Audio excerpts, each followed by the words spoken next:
Marsden Hartley was a restless traveler, and he painted landscapes throughout the United States and Europe. But the wild mountains and rugged coastline of the state of Maine, where he had been born in 1877, drew him to return year after year. Beginning in 1899, he studied art in New York.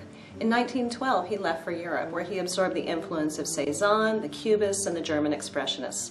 Hartley spent several years in Berlin, painting enigmatic abstract portraits loaded with coded symbols and impersonal imagery. Returning to the United States, Hartley turned to landscape and still life, painting in a new, stripped-down style of realism. He struggled to find a market for his avant-garde paintings. By 1937, he had been traveling constantly for 25 years, and the currents were pulling him home.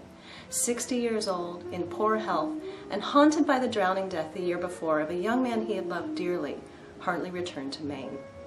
End of Storm Vinalhaven, Maine uses flattened forms, bold black outlines, and a muted palette to essentialize the rocky coast, powerful surf, and dark evergreens.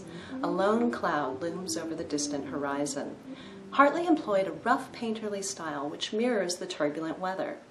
Writing to a friend in November 1937, he said, "I have a whole row of forceful sea pieces.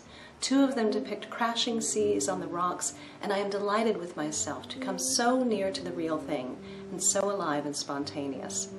At the end of his life, Hartley came full circle to create some of his most original paintings, inspired by the stark landscape of his native state.